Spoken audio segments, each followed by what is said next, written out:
integritas demokrasi. Apa dan bagaimana tentu ini akan kita diskusikan. Problemnya apa, bagaimana solusinya. Undang-undang sudah begitu mensyaratkan membuat aturan yang demikian rigid agar apa? Pencedera-pencedera terhadap demokrasi bisa diminimalisir. Namun demikian masih ada aja dugaan-dugaan kecurangan yang muncul. Bawaslu tentu berupaya semaksimal mungkin membuat pemilu ini menjadi lebih baik.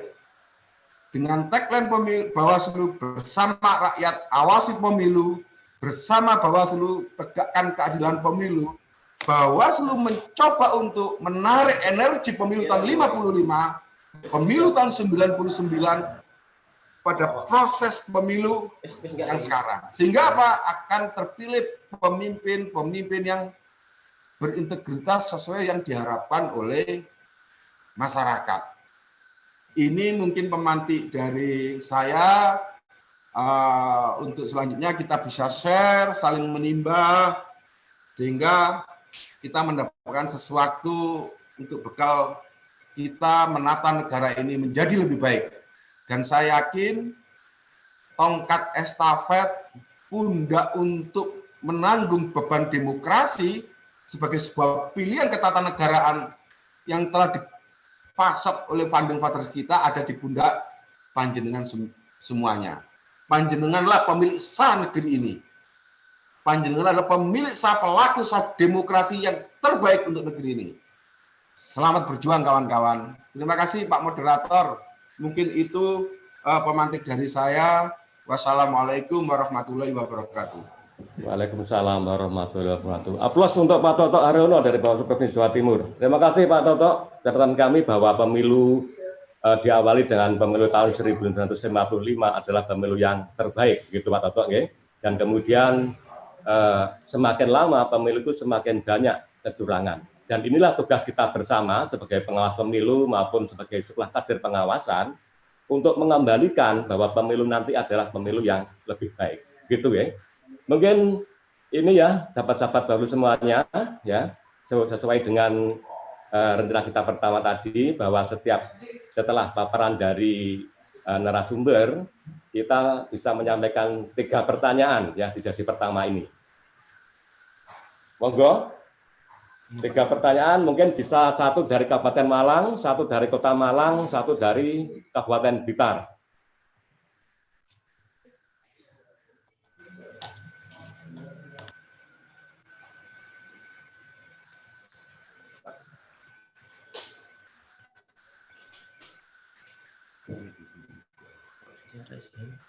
Iya.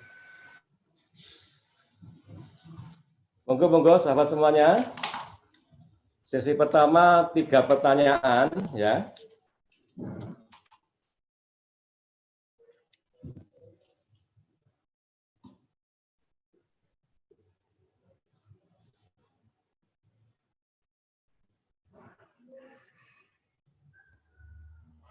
Baru ya. Chat ya.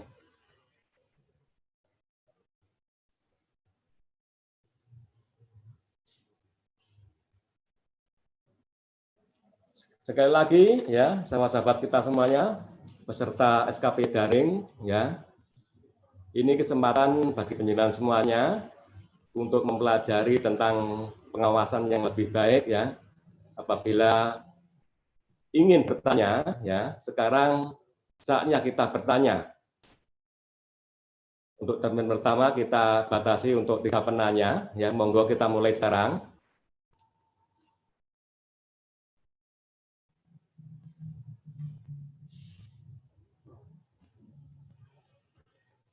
Dari Blitar, mana dari Blitar? Dari Kota Malang? Kabupaten Malang?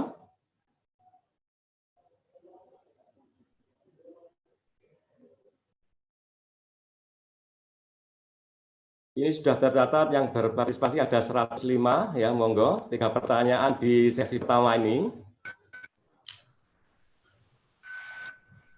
Izin Pak Moderator, mungkin bisa dilihat di layar laptop atau komputernya di sebelah panel sebelah kanan, kolom partisipan, itu sudah ada 5 orang yang sudah menunjukkan notifikasi telapak tangan warna biru, itu mereka para penanyanya.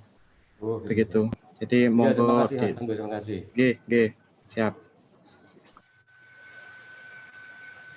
Mana, Mas? Jalan, Mas?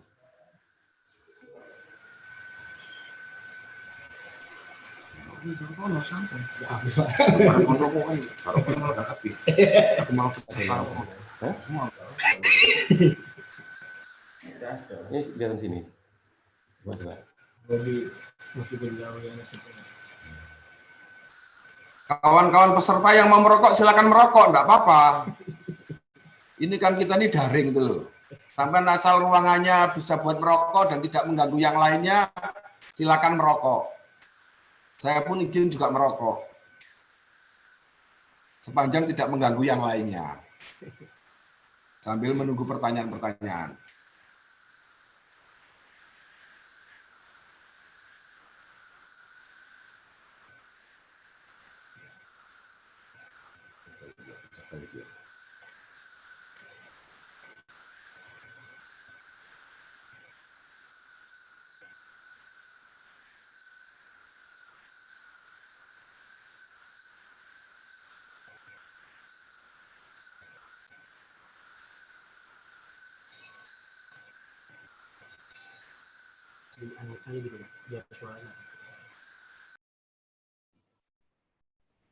Kok belum kelihatan, Mas Tangguh ya? Kok belum kelihatan ya? Halo.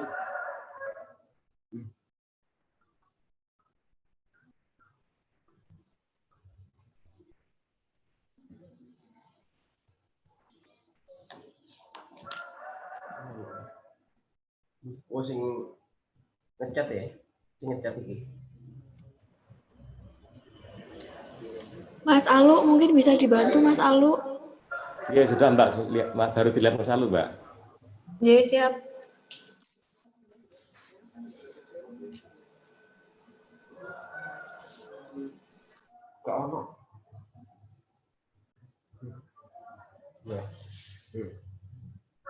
Atau sementara langsung kita angkat tangan gitu aja Mas Tangguh ya, sambil kita lihat yang share screen-nya.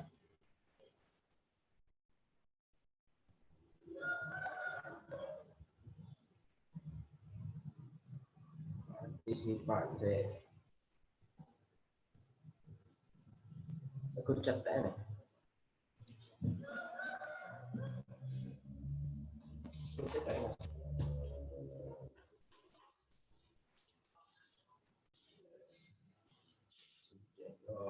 Ya.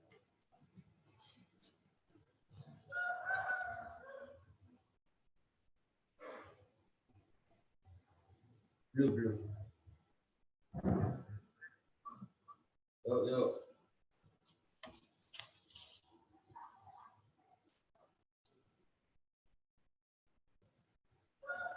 Oh iya, coba. Ya. Sebentar.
Oke, terima kasih. Mohon maaf.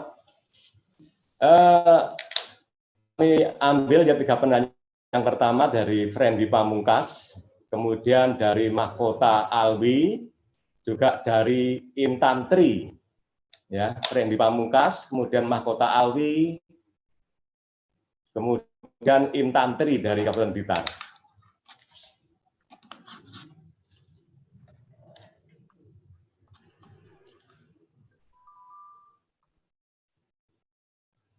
Mas Freddy Pamungkas, Mas Mahkota, kemudian Mbak Intan, ya. 3 pertanyaan pada sesi pertama ini, monggo, silahkan.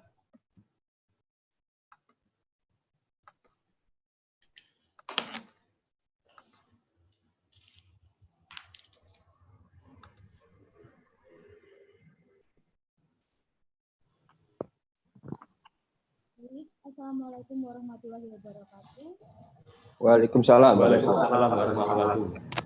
Kurang keras, Mbak ya?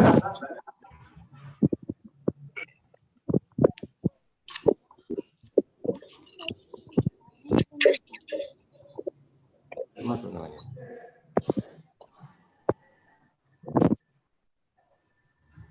Nggak dengar, Pak. Mbak, nggak dengar, Mbak. Ulangi, Mbak ya. Nggak dengar, Mbak ya. Dikeraskan suaranya. Baik, saya akan bertanya.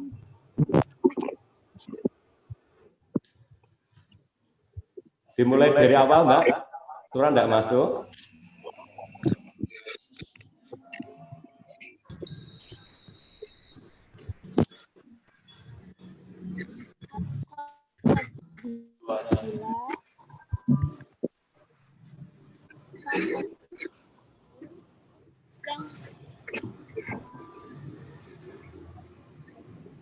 Halo, Mbak Intan ya, ini Mbak Intan ya.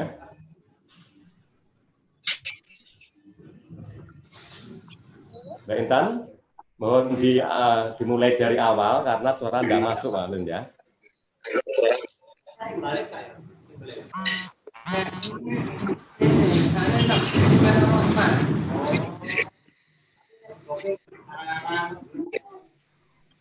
Atas kamera.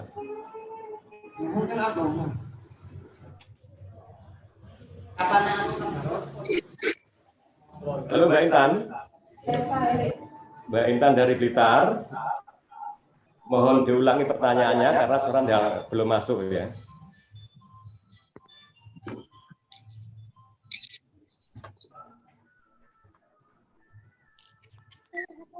Halo. Halo. Bro, aku tolong dadekno host maneh ya.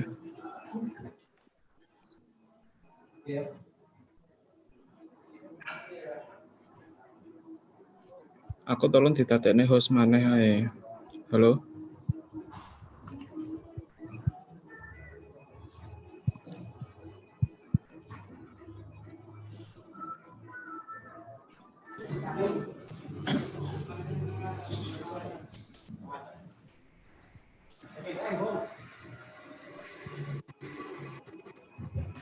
Izin Pak Pria, mungkin Mbak Intan Halo. bisa di skip dulu karena jaringannya jelek ya. Dadekne host. Jadi pengawasan mbok klik iku kan enek mute karo more.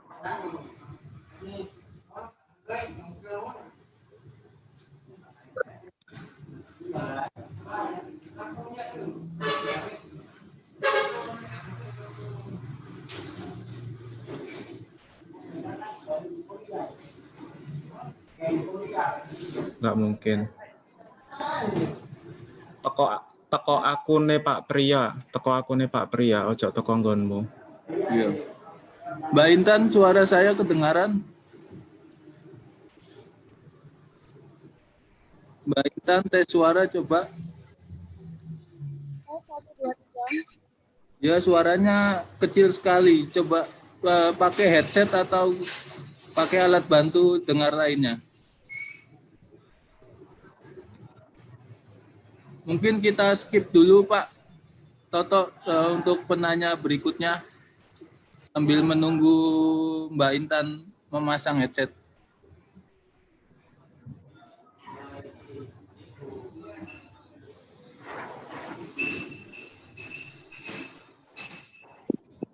Terima kasih Mbak Intan ya. Mbak Intan nanti bisa bertanya lagi. Nah, mungkin untuk sesi pertama ini kita mulai dari Mahkota Alwi.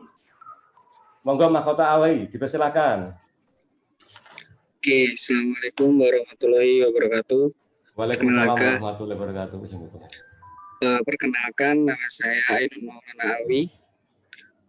Tadi pertanyaan saya ialah yang telah dipaparkan oleh Pak Toto tadi, bahwasanya pemilu pada tahun 55 kalau tidak salah tadi, bahwasanya integritas ataupun keikutsertaan masyarakat sangatlah tinggi. Namun tadi juga dibandingkan bahwasanya akhir-akhir ini terkait integritas pemilu ataupun pilkada itu banyak sekali yang transaksional. Namun tadi juga Pak Toto menyampaikan bahwasanya ingin membawa semangat pemilu pada tahun 55 pada pemilu sekarang, bahwasanya agar integritas itu dapat dibawa sampai pemilu ke depannya. Namun yang perlu kita ketahui bersama, apa itu namanya,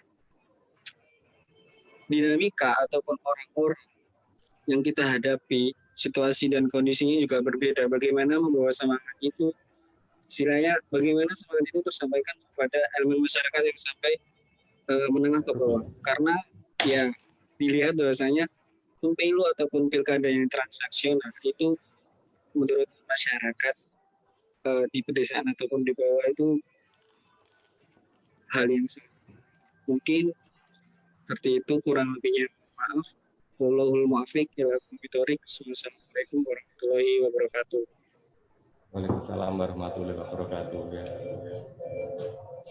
Terima kasih Mas Mahkota Alwi ya. Kemudian untuk penanya yang kedua, Mas Freddy Pamungkas ya, Mas Freddy Pamungkas. Mas Freddy Pamungkas sudah siap?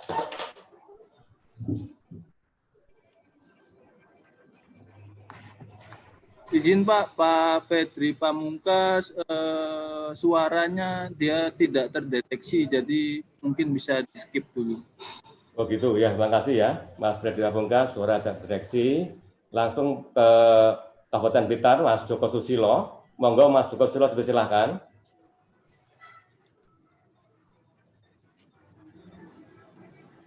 Oke, Assalamualaikum warahmatullahi wabarakatuh. Waalaikumsalam warahmatullahi wabarakatuh.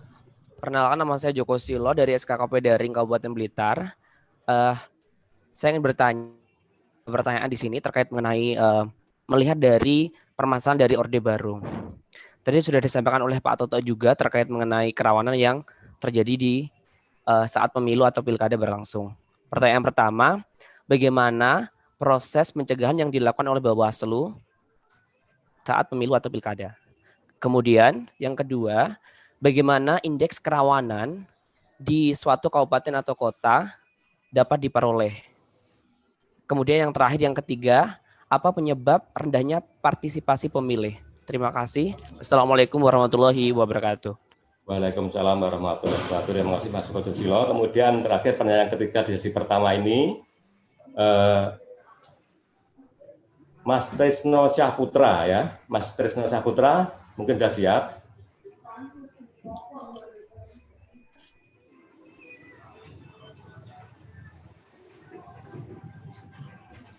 Mas Trisno Syahputra.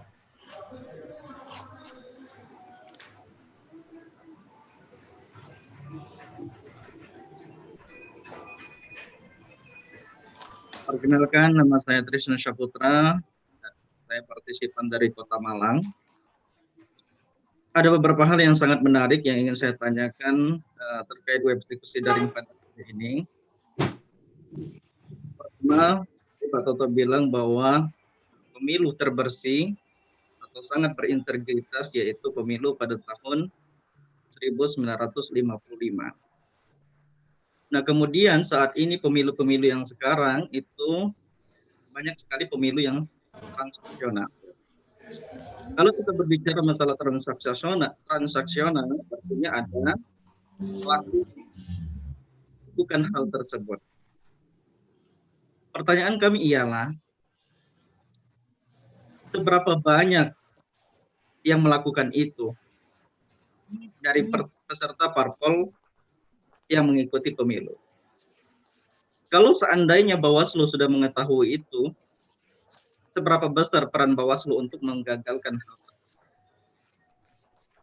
Kemudian yang kedua, pertanyaan kami ialah bahwa seringkali masyarakat menunggu-nunggu pemilu karena ada transaksi.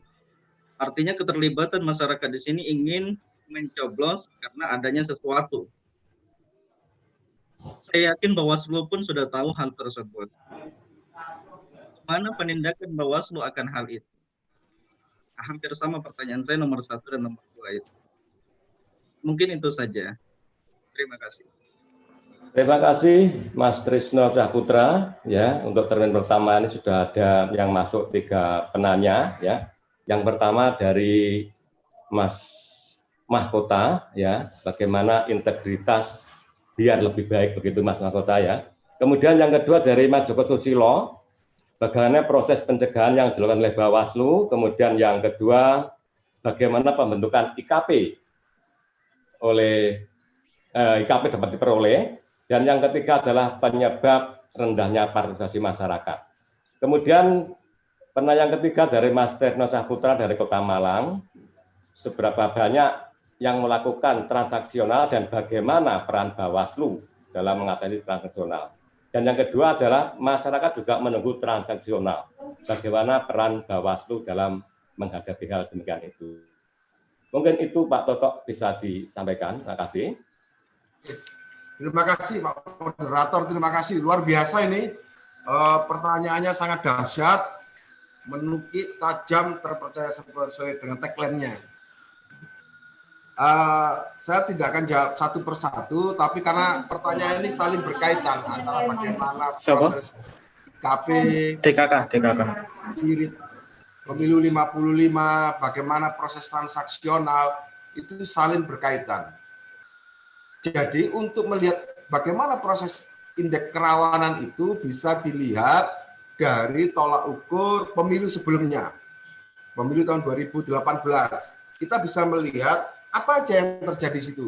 Kerawanan itu bisa terjadi rawan intervensi dari aparat, rawan keterlibatan penguasa, rawan kejahatan, rawan transaksional, rawan ketertiban, rawan partisipasi. Nah, semua ini tolak ukur dari sebelumnya. Lalu kita adap itu menjadi indeks kerawanan. Kenapa muncul rawan partisipasi, rawan transaksional, rawan tingkat kejahatan pemilu, rawan terhadap intervensi? Karena apa? Tingkat kesadaran bernegara semakin menurun. Spirit itu muncul kalau ada kebutuhan. Bagaimana kebutuhan kita membentuk negara ini? Bagaimana kebutuhan untuk menciptakan demokrasi menjadi lebih baik? Seperti itu muncul, integritas juga muncul dari situ. Kebutuhan-kebutuhan ini ternyata oleh proses kapitalisasi itu dihambat. Orang merasa lebih baik saya dapat duit 50 atau 100 ribu, selesai. Tapi dia tidak sadar bahwa kalau dia memilih pemimpin yang memberikan uang atau melihat pemimpin yang hanya karena cantiknya, gantengnya, popularitas, tapi integritas kenegaranya kosong, maka akan melahirkan proses pembangunan yang 5 tahun nanti menjadi terhambat. Kebutuhan-kebutuhan ini berbeda dengan kebutuhan tahun 55, di mana saat itu ditekan 350 tahun oleh penjajah, lalu ada class action pertama, class action pengusiran Belanda, lalu muncullah bagaimana kita membuat republik ini menjadi lebih baik. Semangat kebutuhan untuk menciptakan demokrasi ini melahirkan integritas dan minimnya kerawanan-kerawanan yang tadi saya sebutkan. Dari hari ke pemilu semakin menurun. Literasi menyatakan demikian. Kenapa? Karena kebutuhan orang menjadi pragmatis. Beriringan dengan sistem demokrasi, suka atau tidak suka, maka diboncengilah oleh sampah-sampah demokrasi. Apa sampah-sampah demokrasi itu? Salah satunya adalah pragmatisme.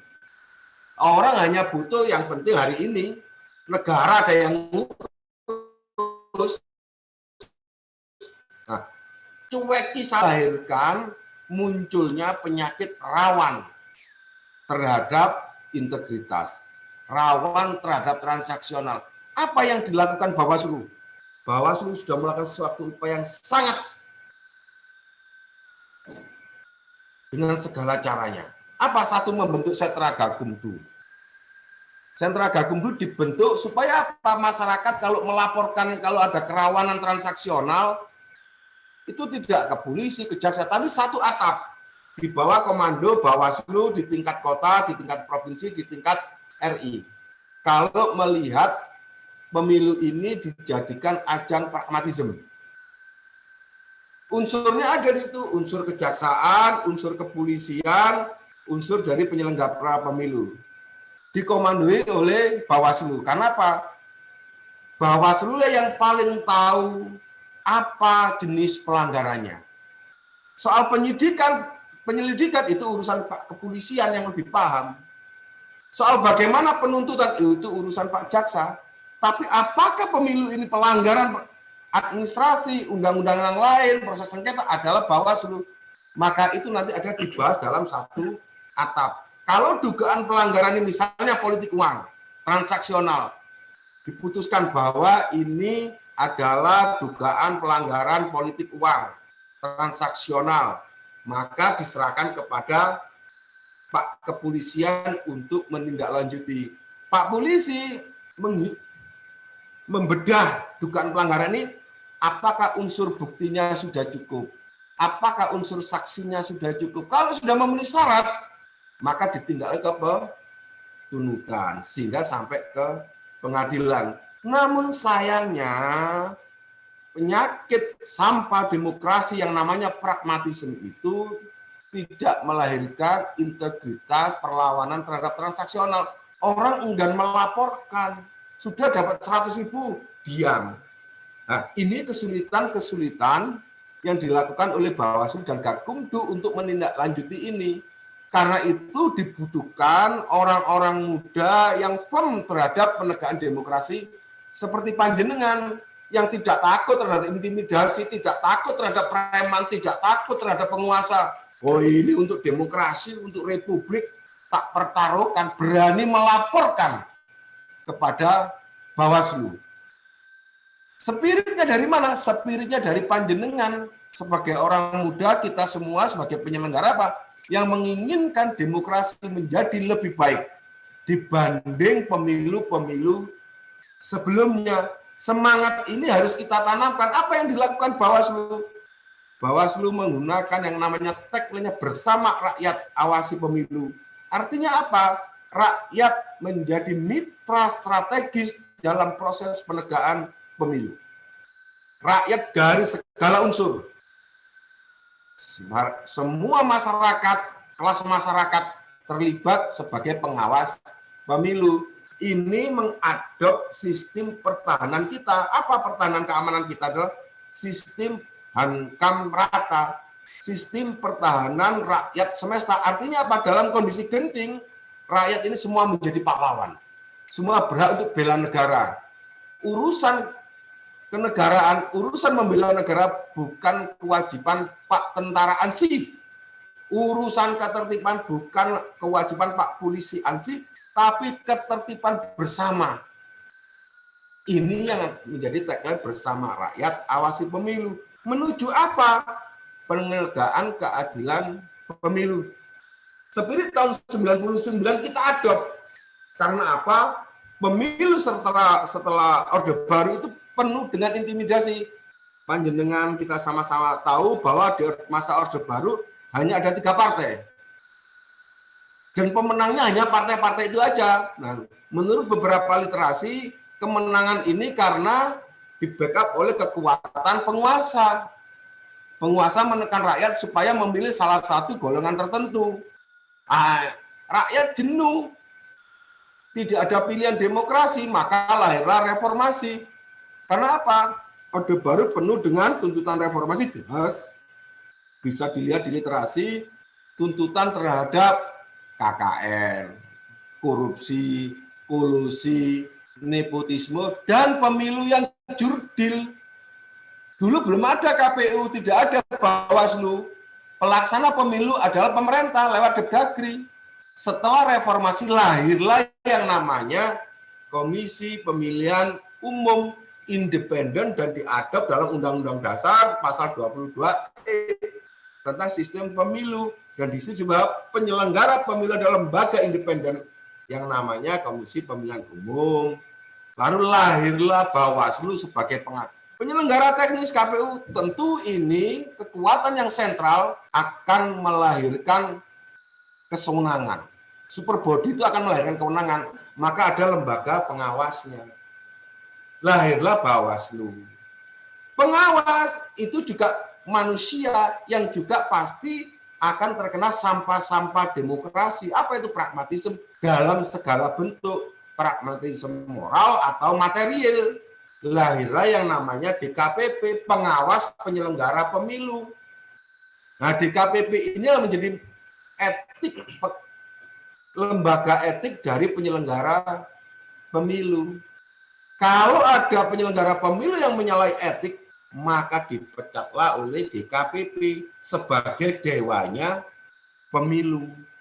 Penyelenggara pemilu, baik KPU maupun Bawaslu, tentu akan lebih takut kepada DKPP karena sanksinya jelas, berat, adalah sanksi etik. Dalam dunia profesional, dalam dunia demokrasi, etik itu lebih tinggi tingkatannya daripada sanksi badan atau harta. Orang mencuri, hukumannya badan, apa, di penjara. Orang menyalahi hukum keperdataan, sanksinya apa? Sanksi hartanya. Tapi kalau etik itu lebih tinggi. Di negara hukum, moral itu lebih tinggi dari etik. Kalau orang sudah disanksi etik itu rasanya bukan lagi sebagai manusia. Karena apa? Hak independennya, hak keprofesional dicabut. Itulah di negara yang berdemokrasi, etik itu menduduki tingkat yang sangat tinggi. Orang itu lebih baik diberi sanksi di penjara daripada harus disanksi etik. Karena moralnya, kalau orang sudah nggak bermoral, ya sudah tamat esensi sebagai manusia. Apalagi kita negara Pancasila. Kemudian ini bulan Juni adalah bulan Pancasila, lahirnya Pancasila, maka setiap manusia Indonesia suka atau tidak suka begitu lahir procot itu sudah Pancasilais. Apa itu Pancasilais? Pertama, sila pertama ketuhanan yang Maha Esa. Suka atau tidak suka, manusia Indonesia itu pasti wajib hukumnya percaya kepada Tuhan yang tidak tampak. Lawang percaya kepada Tuhan yang tidak tampak, tentu dia percaya kepada surga yang tidak tampak, neraka yang tidak tampak, pahala yang tidak tampak, dosa yang tidak tampak. Tapi diyakini kebenarannya. Inilah yang melandasi etik di sini.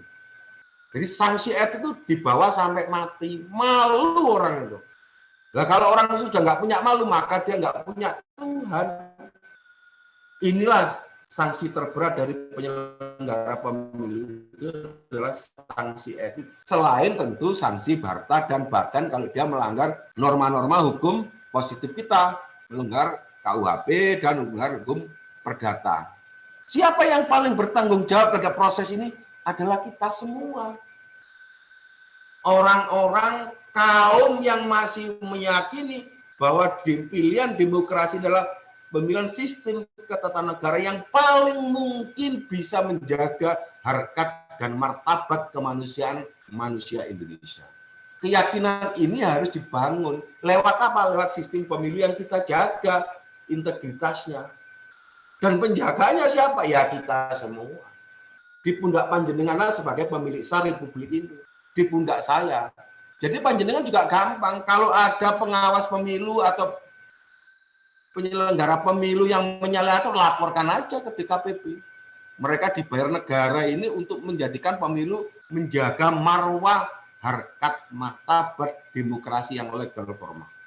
Siapa yang tidak legal, yang non formal? Ya panjenengan semua rakyat Indonesia yang percaya bahwa demokrasi adalah penjaga harkat dan martabat kebangsaan kita. Saya pikir itu. Kita bisa diskusi lagi. Monggo Pak Moderator.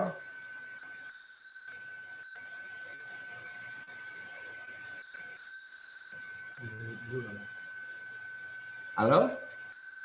Oh, mohon maaf. Oke, terima kasih Pak Toto Haryono ya. Mungkin pertanyaan dari Mas Mahkota, juga Mas Joko Susilo, juga Mas Trisno Syahputra telah dijawab dengan jelas dan gamblangnya oleh Pak Toto Haryono. Dan kita buka kembali untuk sesi yang kedua, yaitu mungkin dari Mas Muhammad Ramadan. Monggo Mas Muhammad Ramadan ya, sebelum bertanya disampaikan asalnya dari mana, mungkin itu. Monggo Mas Muhammad Ramadan.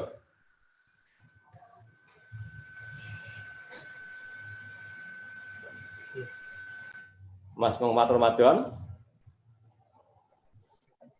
Ya, selamat pagi, Pak. Selamat pagi. Nah, selamat pagi, Pak.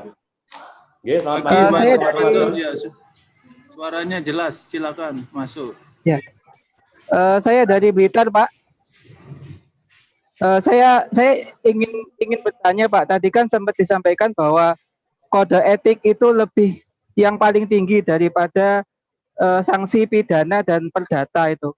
Nah, kita melihat dari salah satu kasus yang kemarin waktu Pilpres itu kan ada salah satu pejabat atau mungkin beberapa pejabat yang istilahnya dia masih berpakaian dinas dan mendukung salah satu calon. Nah, itu bagaimana penegakannya itu kan, dan saya tidak melihat ada sanksi yang berat itu, bahkan sanksi pidana itu tidak ada itu. Nah, mungkin seperti itu Pak, pertanyaan saya. Cukup sekian Pak. Ya, terima kasih Mas Muhammad Ramadan. Pertanyaan kedua Mas Agus Nur Salim. Mas Agus Nur Salim, kami persilahkan.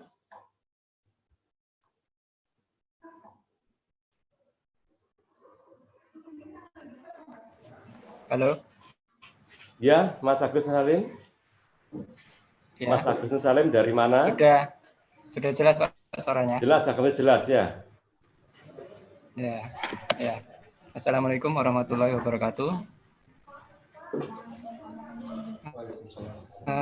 Nama saya Agus Nur Salim dari Kabupaten Blitar.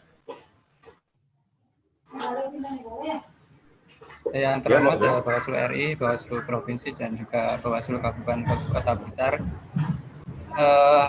Terima kasih kepada Bapak Moderator dan juga Bapak narasumber, Bapak Toto Haryono, terkait dengan SKP dari Pak. Pertanyaan saya, kan kami mempelajari kelas SKP dari ini dari awal. Mohon dulang Mas. Terkait Mas Muhammad ya. Agus Nur Salim, mohon dulang ya pertanyaannya karena suara kurang jelas. Iya, pertanyaannya adalah bagaimana langkah nyata agar kami selaku SKP dapat berperan aktif dalam partisipasi masyarakat dalam pengawasan, sehingga masyarakat ini tidak lagi takut melaporkan adanya pelanggaran, baik itu yang pelanggaran terstruktur masif ataupun pelanggaran politik. Terima kasih Pak.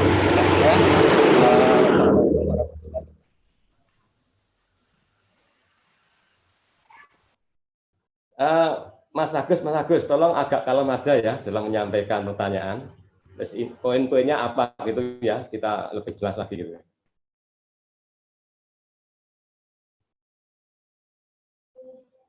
Halo Mas Agus.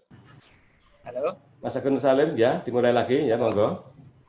Ya, halo Pak, terkait SKP daring ini bagaimana langkah nyata agar kami selaku SKP daring ini dapat berperan aktif gitu Pak dalam pengawasan pemilu, sehingga masyarakat ini tidak lagi takut untuk melaporkan adanya pelanggaran pemilu, baik dari money politik ataupun pelanggaran yang sifatnya TSM. Terima kasih. Oke, terima kasih Mas Agus Nur Salim ya, terima kasih, pertanyaan sudah kami catat. Kemudian pertanyaan ketiga Mas Nur Ijati ya, Mas Nur Ijati. Mas Nur Ijati. Mas Nur Ijati.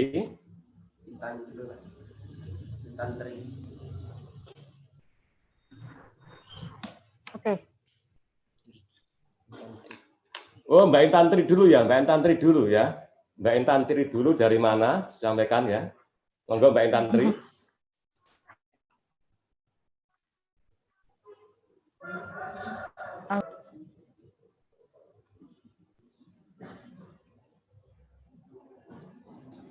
Mbak Intantri bisa dimulai. Baik, ini suaranya masih belum masuk. Oh, Mbak Intantri suaranya masih belum masuk ya. Kita skip dulu, Pak. Ya, makasih ya. Kita ganti untuk Mbak Nur Ijati ya. Mbak Nur Ijati, monggo Mbak Nur Ijati. Mbak Intantri mohon maaf karena suara masih belum masuk. Sekarang Mbak Nur Ijati ya, monggo. Oke. Oke, saya. Iya, Halo, Mbak Nur Ijati siap, Mbak.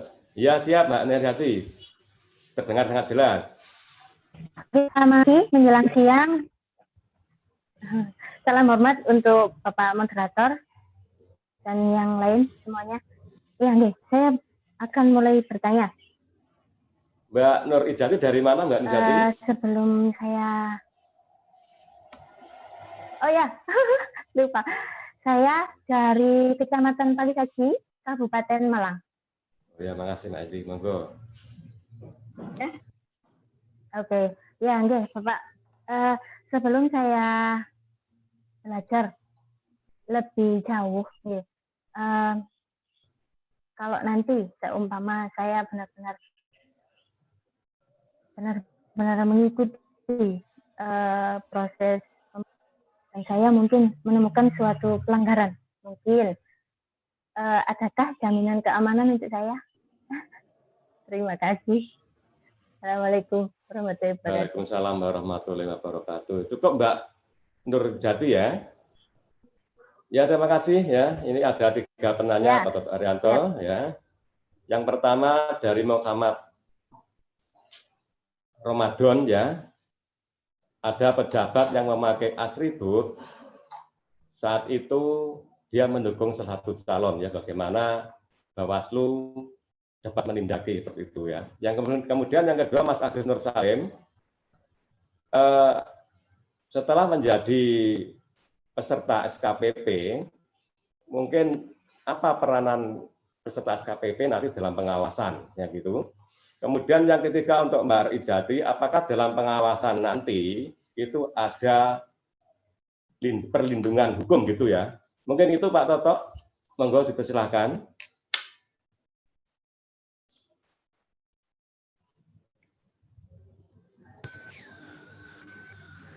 Terima kasih. Assalamualaikum warahmatullahi wabarakatuh. Oke, saya jawab langsung aja. Nanti kalau ada yang kurang nanti bisa ditambahi. Saya katakan tadi bahwa spirit itu tanggung jawabnya ada pada kita bersama-sama. Bawaslu sebagai salah satu upaya untuk mengimplementasikan tagline bersama rakyat awasi pemilu, bersama Bawaslu tegakkan keadilan pemilu, salah satu caranya apa? Membuat SKPP ini. Kita berupaya untuk menularkan ilmu-ilmu kepengawasan ini kepada panjenengan semua. Untuk apa? Untuk menularkan spirit pemilu tahun 55 dan spirit pemilu tahun 99 kepada panjenengan dengan ilmu yang diberikan, dengan tutorial yang sudah diberikan. Karena sudah panjenengan sudah paham ilmunya, sudah tahu ilmunya, maka diharapkan outputnya ini akan menjadi kepanjangan tangan dari penyelenggara pemilu sebagai mata, telinga, pengawas pemilu di depan masyarakat secara langsung. Bagaimana prosesnya? Kalau ada pelanggaran pemilu, ilmunya sudah diberikan. Laporkan itu kepada Bawaslu setempat. Kalau itu di tingkat desa ada pengawas pemilu, kelurahan atau desa. Kalau itu ada di kecamatan kepada Panwascam. Ilmunya sudah ada, diberikan. Apakah ada perlindungan yang tertinggi sebagai masyarakat Indonesia, masyarakat Pancasila, adalah perlindungan dari Tuhan Yang Maha Esa. Orang itu kalau sudah punya ilmu, maka keyakinannya, manusia Pancasila itu keyakinannya sangat luar biasa. menyampaikan yang benar adalah benar, yang salah adalah salah. Di mana jaminan keamanannya? Jaminan keamanannya adalah keyakinan kita terhadap surga yang tidak tampak, pahala yang tidak tampak tadi itu. Ada negara memberi perlindungan apa? Di Lembaga Perlindungan Saksi dan Korban, LPSK. Kalau itu masih kurang, peserta masyarakat bisa memberikan informasi secara langsung dan tersembunyi. Berikan informasinya kalau di sini ada pelanggaran. Tidak usah kemudian Ibu Isa, Mbak Isa menemukan pelanggaran, tidak usah datang langsung. Cukup WA, ini teknologi yang luar biasa, WA kepada Panwascam setempat atau PPK setempat bahwa ada pelanggaran pemilu. Informasi ini akan ditindaklanjuti oleh penyelenggara pemilu untuk melakukan investigasi, dan panjenengan sebagai pemberi info, pemberi laporan akan terlindungi. Dan semua pengawas itu pasti di alam bawah sadarnya sudah melindungi siapapun pemberi informasi. Kalau ada pelanggar yang tidak mendapat sanksi, itu adalah morality yang tercederai. Saya katakan tadi di negara hukum itu yang tertinggi adalah etik, moral. Karena itu ASN, maka karena itu bukan kewenangan Bawaslu, maka ini pelanggaran terhadap undang-undang lain, maka ini diteruskan kepada Komisi ASN. Komisi ASN akan meneruskan kepada SKP di setempat, kepada inspektorat untuk memberikan sanksi. Kalau toh itu tidak ada sanksi karena ada kong kali kong, maka rakyat yang akan menghukumnya nanti. Apa bentuknya? Gumpalan-gumpalan sampah-sampah demokrasi itu akan menggumpal, lalu akan lahirlah reformasi yang ketiga, keempat, dan kelima, dan keenam. Rakyat itu kalau sudah marah itu diamnya itu meledak. Nah, karena itulah maka ada Bawaslu, ada SKPP daring, supaya tidak terjadi ledakan sosial. Ilmunya diberikan kepada panjenengan, panjenengan nanti akan bersama-sama mengambil spirit tahun 55 dan 99 untuk menegakkan demokrasi yang lebih baik. Saya pikir itu, kita diskusi lagi.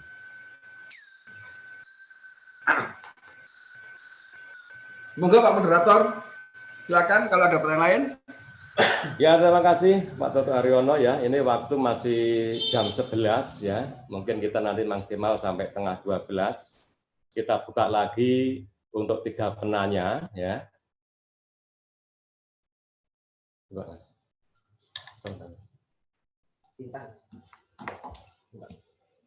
Mungkin Mbak Intan ya bisa menyelesaikan pertanyaan lagi, Mbak Intan. Untuk yang pertama Mbak Intan, kemudian yang kedua Heni. Mbak Intan, Mbak Intan coba belum cek suara. Mbak Intan? Masih belum masuk Mbak Intan. Oh gitu. Coba pengaturan earphone-nya dipilih dulu. Yang ada tombol mute, ada tanda panah. Coba itu diganti. Ya, terima kasih ya. Kita langsung aja ke Mas Heni Handayani ya dari Blitar, kemudian mana? Mahkota Fajar Eriko. Mahkota itu sudah. Mahkota itu kepala kota. Oh, Mas Mahkota Fajar Erinto, Mas Mahkota Fajar Erinto dari Malang Kota ya. Satu Mas Heni Handayani, kemudian Mas Fajar Enrico ya. Kita ambil 2 dulu penanya ya. Mungkin nanti Heni bisa masuk lagi. Mbak Heni Handayani ya. Mbak Heni Handayani, monggo Mbak Heni Handayani, silahkan. Ya, terima kasih Pak. Sebelumnya perkenalkan saya Heni Handayani Satya dari Kabupaten Blitar. Saya hendak bertanya, tadi kan sudah disimpang mengenai partai politik ya. Yang hendak saya tanyakan itu begini, apakah spektrum arah partai politik di Indonesia itu juga mempengaruhi proses pemilu? Terima kasih. Terima kasih Mbak Heni Handayani ya. Kemudian Mas Mahkota Fajar Irinko ya dari Kota Malang. Monggo Mas Mahkota. Mas Mahkota Fajar Irinko. Assalamualaikum warahmatullahi wabarakatuh. Waalaikumsalam warahmatullahi wabarakatuh. Izin bertanya Pak ya. Apakah seluruh prosedur penanganan dalam pemilu itu diketahui oleh masyarakat atau dipublikasikan kepada masyarakat secara luas? Terima kasih Pak. Sudah cukup Mas? Cukup. Cukup gitu ya. Ya terima kasih Pak Toto Haryanto. Ada dua Mbak Toto Haryono, ini ada dua penanya. Yang satu dari Mbak Heni Handayani, yang kemudian yang kedua dari Mas Mahkota. Dari Mbak Heni Handayani menanyakan spektrum partai politik apa dapat mempengaruhi gitu ya Mbak Heni ya. Kemudian Mas Mahkota.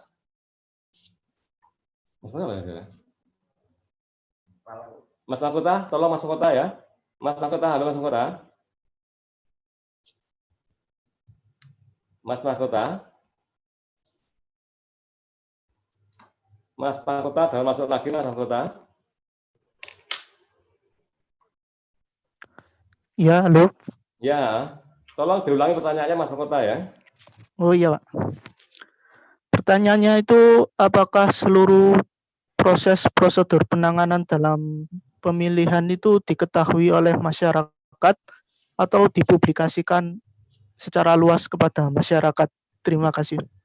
Ya, terima kasih Mas Mahkota. Ya, ada dua penanya Pak Toto Haryono. Satu, spektrum partai politik apa dapat mengaruhi? Yang kemudian yang kedua adalah proses penanganan pelanggaran itu apakah dapat dipublikasikan oleh masyarakat, begitu ya. Mungkin gitu Pak Toto Haryono, monggo dipersilakan.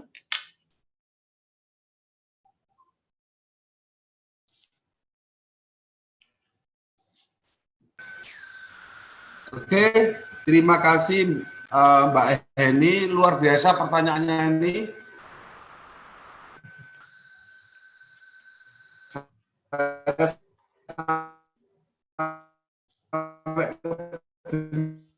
Harus menjawab bagaimana apakah spektrumnya yang apapun spektrumnya itu partai yang ada di Indonesia tidak boleh keluar dari bingkai Pancasila. Ideologi apapun semuanya terserah, tapi ideologi itu tidak boleh keluar dari ideologi Pancasila, yaitu ketuhanan, persatuan, keadilan, dan musyawarah. Spektrum ini yang akan memberikan arah.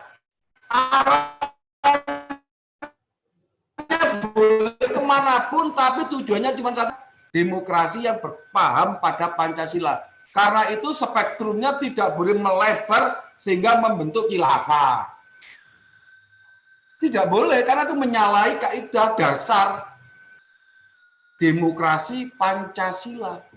Jadi di partai politik tentu ada anggaran dasarnya, ada anggaran rumah tangganya yang nanti didaftarkan di Menkumham. Menkumham akan menyeleksi apa dasarnya ini. Dasar pendirian partai ini apa? Kalau dasar pendirian partai itu misalkan komunis, ya tentu tidak boleh, karena tidak boleh ada komunis di Indonesia itu. Dan tidak pernah ada. Kalau toh ada itu hanya alat politik. Kenapa ada komunis, partai komunis? Karena kita harus ikut sejarah. Sebelum tahun 45, sejak kita melawan Belanda, itu muncullah para pejuang-pejuang dengan aneka ragam ideologi. Ada yang berideologi Islam, ada yang berideologi komunis, ada yang berideologi liberal, macam-macam ada. Semuanya tujuannya satu, mengusir penjajah Belanda. Kalau panjenengan bisa lihat literasi atau lihat di buku Digul, Pramudia itu, tahanan di Digul itu adalah tahanan sebelum tahun 45. Siapa yang ditandu? Para pejuang yang menyatakan dirinya dari Partai Komunis Indonesia. Siapa yang dilawan? Adalah Belanda. Siapapun yang melawan Belanda adalah pejuang. Karena belum ada negara Republik Indonesia. Karena itu Tan Malaka itu sampai sekarang masih gelarnya masih gelar pahlawan nasional. Karena bahwa dia itu melawan penjajah Belanda. Bung Karno sebagai orang yang gandrung terhadap nasionalisme, ingin mengakomodir semuanya menjadi satu, sehingga ada yang namanya nasionalis, komunis, agama dijadikan satu. Kan apa? Semuanya ini melawan Belanda. Negara ini tidak bisa didirikan oleh satu warna. Boleh ada perbedaan, seperti kalau di taman itu loh. Ada melati yang warnanya putih, ada mawar merah, ada bunga matahari yang kuning. Beraneka macam ini menjadi taman sari kebinekaan ini. Kemerdekaan ini diayomi oleh yang namanya Pancasila. Namun demikian, setelah undang-undang disahkan, maka ideologi kita adalah ideologi yang berbasis Pancasila. Titik. Ideologi di luar Pancasila tentu tidak boleh. Karena apa? Begitu kita lahir, kita sudah manusia Pancasilais, maka wajib hukumnya percaya kepada Tuhan yang Maha Esa. Karena itu tidak boleh ada ideologi yang menyimpang dari rambu-rambu ini. Itu yang arah spektrum. Demikian juga sekarang. Spektrumnya apa? Demokrasi Pancasila. Mau mendirikan agama, oh tidak boleh, Bung. Tidak boleh, Sis. Tidak boleh, Ning. Ini bukan negara agama lain, negara yang mengayomi agama dari segala lini. Itulah indahnya Pancasila. Ada semacam joke, dialog, mungkin imajiner yang kebenarannya belum tentu, antara Tito dan Bung Karno. Hei, Tito yang presiden Yugoslavia, apa yang kamu tinggalkan untuk negaramu? Saya sudah meninggalkan, mewariskan tentara-tentara yang besar-besar, yang kuat-kuat, yang gagah berani. Nah, sebaliknya Bung Karno, Pak Bung, apa yang kau wariskan terhadap negaramu? Dengan indahnya Bung Karno menjawab, aku sudah wariskan Pancasila yang mengayomi semua bunga-bunga di taman. Dan terbukti setelah Glasnost, Yugoslavia pecah menjadi 7 negara.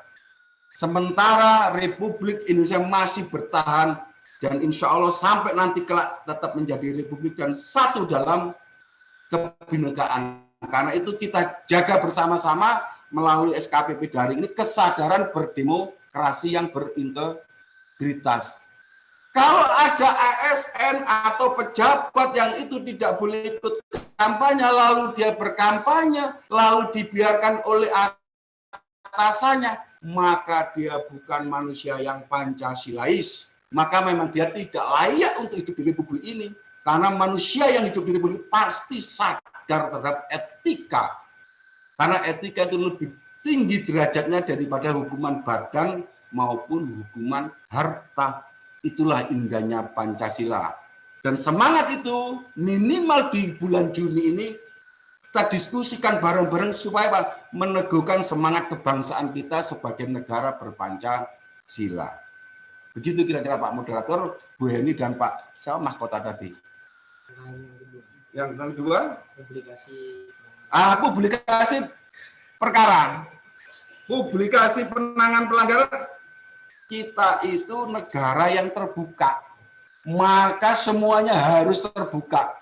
Apalagi badan-badan lembaga yang dibiayai negara, semuanya harus terbuka. Laporan terbuka, hasilnya harus terbuka dan bisa dimonitor. Kalau tidak bisa, maka dilaporkanlah lembaga yang tidak terbuka itu kepada Komisi Informasi. Tentu ada informasi yang dikecualikan atau yang tidak. Tapi kalau ada laporan informasi yang tidak ditindaklanjuti, maka itu akan melanggar etik. Dan penerima laporannya, penyelenggara pemilu bisa dilaporkan kepada malaikatnya pemilu, yaitu namanya DKPP. Kenapa? Tidak profesional, tidak menindaklanjuti laporan atau kemudian dia bisa dipecat. Maka jangan sungkan-sungkan untuk melaporkan kalau ada pelanggaran. Dan melaporkan sekalian penyelenggaranya yang tidak punya kredibilitas dan tidak punya integritas. Apalagi yang melaporkan adalah peserta SKPP daring mendapat tempat yang terhormat di Bawaslu Republik Indonesia ini. Terima kasih. Oke, terima kasih Pak Toto Aryono. Mungkin pertanyaan dari dua penanya sesi ketiga ini sangat gamblang dijawab oleh Pak Toto Aryono. Dan ini masih ada waktu Pak Toto, ya. Masih ada waktu, kita buka lagi untuk termin terakhir dua penanya, ya. Satu dari Mas Sandi Wiranata, kemudian yang kedua dari Mas Ubaidillah. Jadi Mas Sandi Wiranata dan Mas Ubaidillah. Mas Sandi Wiranata dan Mas Ubaidillah.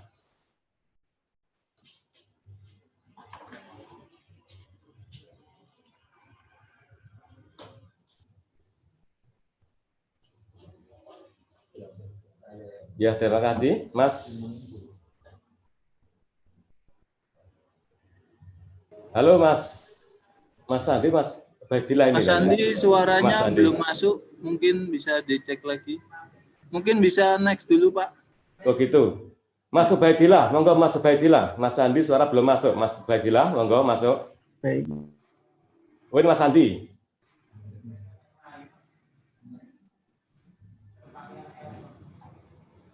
Ya, Mas Sandi. Mas Sandi, monggo. Tetap suara belum masuk, Mas Sandi, ya. Mas Ubaidillah ya siap untuk masuk untuk menyampaikan pertanyaan, Mas Ubaidillah, karena Mas Sandi suara belum bisa masuk. Mas Ubaidillah.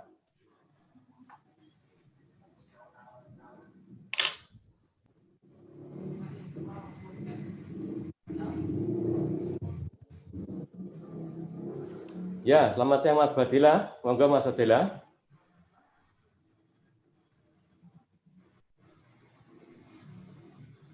Mas Ubaidillah, suara juga belum bisa masuk, Mas Ubaidillah. Ya, Pak. Mas Ubaidillah, coba cek suaranya. Halo? Ya. Halo? Sudah masuk? Sudah, Mas Sudah, Ubaidillah. Pak. Monggo. Ya, baik. Terima kasih waktunya. Saya ingin menanyakan tentang ini, sejauh ini seberapa efektifkah peran Bawaslu untuk mengawal pemilu ini? Cukup dari saya. Terima kasih ya. Sementara ini kita sampaikan untuk satu pertanyaan saja untuk Mas Ubaidillah ya.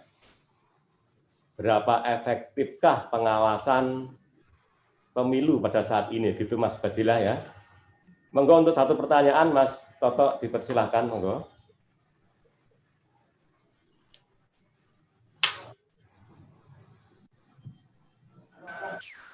Ya, terima kasih Pak Moderator. Sebelum saya menjawab Pak Ubaidillah, saya akan menjawab dulu pertanyaan dari Mbak Intan. Mbak Intan, salam hormat saya buat Mbak Intan yang tadi sudah beberapa kali bertanya, tapi karena mungkin gangguan sinyal sehingga tidak termonitor, tapi saya bisa memonitor di chat panjenengan, pertanyaan panjenengan tentang kampanye konvoi yang itu bisa menjadi money politik, pengawasannya bagaimana, dan bagaimana sanksi terhadap parpol yang tidak melaporkan dana kampanye. Mbak Intan ini memang cantik, pinter, cerdas, dan luar biasa pertanyaannya. Mbak Intan yang terhormat, apa yang panjenengan rasakan itu sama dengan yang saya rasakan. Bahwa pelanggaran-pelanggaran itu tetap ada, apalagi itu yang menyangkut dana kampanye. Namun sayang, dana kampanye itu sudah kita upaya maksimal untuk dilakukan sedetail mungkin. Tapi sanksi, karena apa? Kita harus sadar posisi bahwa pembuat undang-undang yang kepala di Republik ini, yang jadi kepala itu siapa? Yang jadi kepala adalah eksekutif dan legislatif. Kepalanya eksekutif, legislatif yang membuat undang-undang. Undang-undang ini menjadi Undang-Undang Nomor 7 dan Undang-Undang Nomor 10 tahun 2022 tentang pemilihan dan pemilu. Di undang-undang ini diturunkan lagi menjadi peraturan KPU dan peraturan Bawaslu. Undang-undang di Indonesia itu karena Pancasilanya tadi masih tepos liro. Sehingga sanksi terhadap pelanggaran dana kampanye adalah sanksi integritas, sanksi komitmen, kepatutan, patut, enggak, jujur, tidak. Nanti masyarakat yang menilai, lawong itu bikin gambarnya se-Indonesia Raya, kok dilaporkan cuma 10.000. Nah, hasil dari LPSDK ini nanti diaudit oleh audited independen, diberikan kepada KPU dan dilaporkan secara terbuka. Masyarakat bisa menilai, partai A itu berapa dana kampanyenya? Oh, cuma 100.000. Anda mungkin ini. Lawang bikin gambarnya ada ribuan kok. Oh, partai tidak jujur. Sanksinya apa? Sanksinya tidak dipilih oleh rakyat. Karena masih belum ada sanksi badan atau sanksi harta denda. Masih asasnya kepatuhan. Oh, lawang untuk dana kampanye aja tidak jujur. Bagaimana dia partai ini memimpin negara? Ya jangan dipilih. Maka dengan lahirnya SKPP ini menciptakan masyarakat kritis. Panjenengan semua menjadi ujung tombak. Oh, itu loh. Partai itu enggak ini buktinya. Lihat di webnya Bawaslu. Wah, laporannya sekian. Tidak patuh partai ini. Sampaikan kepada masyarakat bahwa partai ini tidak patuh. Peserta pemilu tidak patuh dan jangan dipilih. Pasti dia nanti akan jadi manipulator untuk peserta pemilu. Yang kedua, Mas Ubaidillah, apakah Bawaslu efektif? Sungguh kami berupaya semaksimal mungkin uang negara yang sudah dimakan oleh penyelenggara pemilu ini untuk berjalan efektif, efisien. Kita bekerja semaksimal mungkin untuk menegakkan keadilan pemilu. Salah satunya apa? Melewat kita buka SKPP daring ini. Salah satu pertanggungjawaban moral penyelenggara pemilu adalah membuka SKPP daring ini. Mengajak masyarakat untuk apa? Ikut terlibat supaya pengawasan ini efektif. Rupiah demi rupiah yang dikumpulkan dari pajak negara ini, saya makan bersama kawan-kawan, saya pertanggungjawabkan kepada panjenengan. Untuk apa? Menularkan ilmunya. Karena kalau penyelenggara sini tidak mampu. Lawang di satu desa itu ada penduduk yang 6.000, 7.000, pengawasnya cuma 1. Di kecamatan yang penduduknya lebih dari 25.000, pengawasnya cuma 3. Di sebuah kota yang itu terkecil itu penduduknya ada 700.000, pengawasnya cuma 3 atau 5 orang. Karena negara hanya mampu seperti itu membiayai. Maka kami melibatkan panjenengan dan tagline-nya apa? Bersama rakyat, awasi pemilu. Sampean panjenengan semua menjadi mitra strategis kita untuk menegakkan keadilan pemilu. Saya pikir itu Mbak Intan bahwa konvoy, ya saya lupa, apakah konvoy? Ya betul. Itulah indahnya jadi penyelenggara pemilu. Kalau ada konvoy arah-arahan, Pak polisi tidak berani menghentikan itu. Pak tentara tidak berani. Yang berani siapa menghentikan? Atas nama undang-undang Panwas tadi yang dari tingkat desa berani menghentikan. Atas nama undang-undang Pak polisi mohon bantuan untuk menghentikan konvoi ini karena apa? Melanggar ketertiban. Lalu akan ditindak oleh Pak polisi. Apakah konvoi ini tadi dibiayai? Kalau itu bentuknya uang suap untuk memilih salah satu pasangan, maka itu menjadi transaksional dan itu bisa dilaporkan. Sepanjang apa? Spirit melaporkan, oh iya saya ini disuap untuk memilih, disuruh konvoi, ini duitnya 100.000, buktinya ini, maka pasti akan ditindaklanjuti. Kalau tidak ditindaklanjuti, kalau pengawasnya penyelenggara pemilunya kong kali kong, laporkan kepada malaikat pemilu.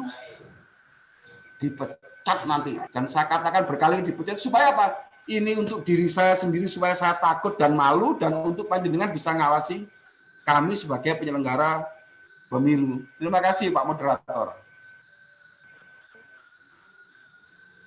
Oke, terima kasih Pak Toto Haryono ya, yang telah menyampaikan dengan gamblangnya baik narasinya maupun menjawab pertanyaan yang telah diajukan oleh teman-teman dari peserta SKPP ya.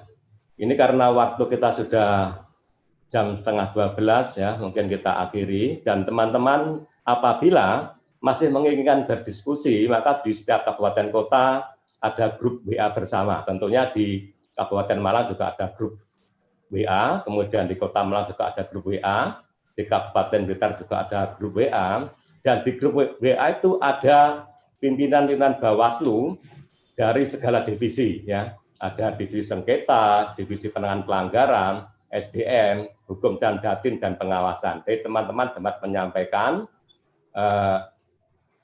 diskusi bersama dalam grup WA masing-masing. Begitu ya. Kemudian mungkin Pak Toto sebelum kita akhiri, apakah ada kata-kata penutup untuk Pak Toto buat teman-teman semuanya yang hadir pada saat ini? Mungkin Pak Toto ada kata penutup ya. Monggo persilakan Pak Toto.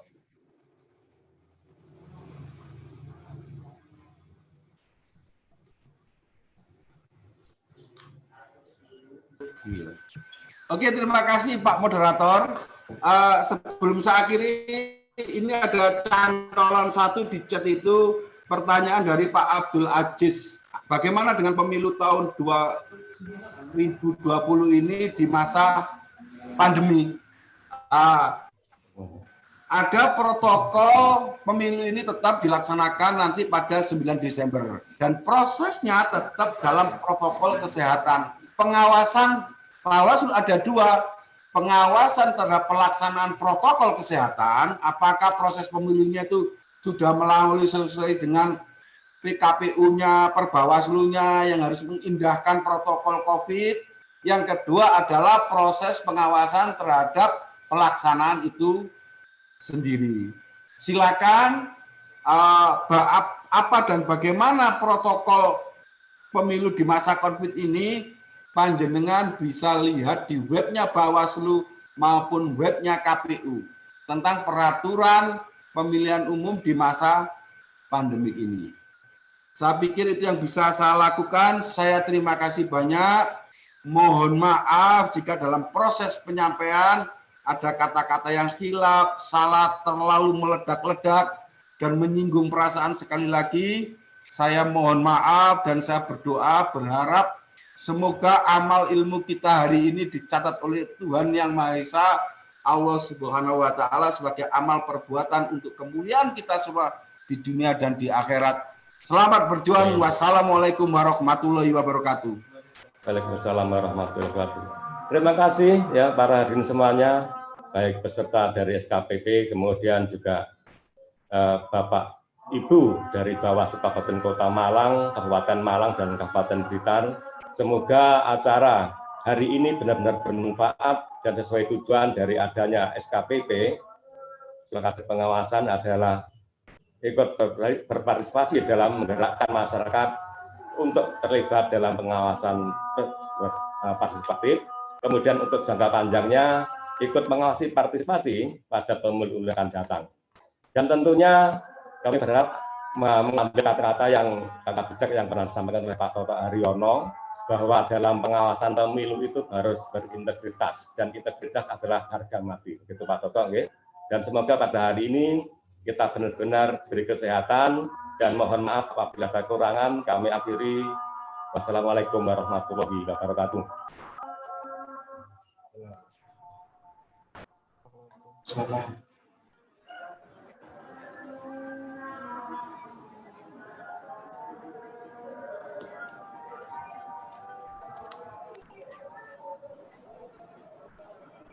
Ya, baik. Terima kasih kepada Pak Toto Haryono sebagai narasumber dan Pak Pria dari Kabupaten Blitar, Bawaslu Kabupaten Blitar selaku moderator. Mohon izin menyampaikan untuk peserta SKPP sesi 7 ini sebelum leave meeting atau meninggalkan ruang meeting virtual, mohon untuk diisi daftar hadir atau absensi yang sudah kami sampaikan pada kolom chat. Itu ada Google Form. Mohon diisi dan nanti ketika sudah mengisi daftar hadir boleh untuk meninggalkan meeting room. yang di-share sama Humas Bawaslu Jatim itu ya, absensi untuk peserta SKPP, terus bawahnya ada link https bla bla bla form.gle itu. Nah, nanti mohon diisi absensinya. Begitu. Terima kasih atas partisipasi teman-teman peserta SKPP sekalian, Bapak moderator dan narasumber, dan teman-teman co-host. Saya sudah dibantu, saya sangat terbantu sekali. Terima kasih. Demikian kami akhiri. Wassalamualaikum warahmatullahi wabarakatuh.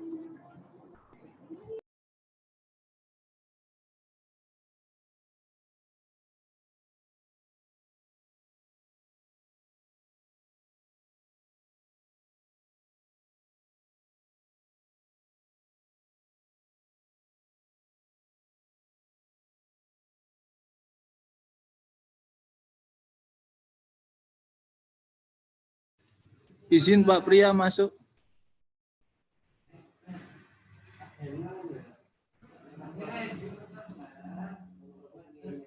Izin Pak Pria masuk.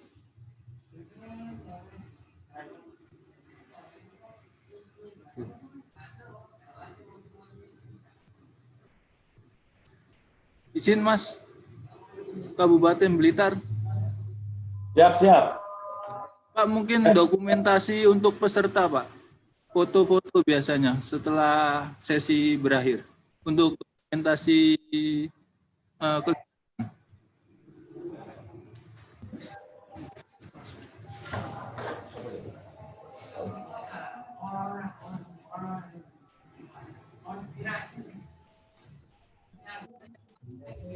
monggo teman-teman peserta SKPP yang ada di P1 bisa mengangkat tangan simbolnya Bawaslu untuk kita dokumentasikan.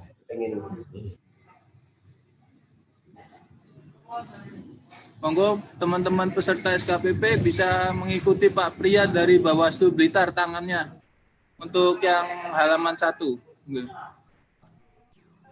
Monggo Mas Tangguh mungkin bisa di foto. Betul, Mas. Siap. Saya ambil 5 kali ya. 1,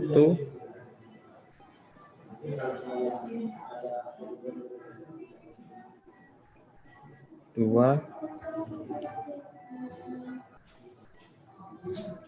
3,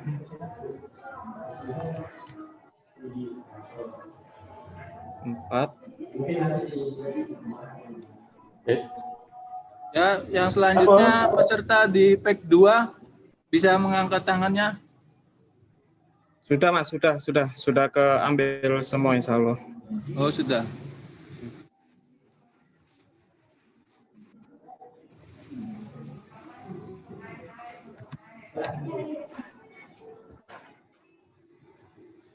Sampun Pak Pria, monggo bisa meninggalkan room meeting. Monggo teman-teman peserta SKPP sebelum meninggalkan bisa mengisi absensi dulu. Setelah itu dipersilakan meninggalkan room meeting.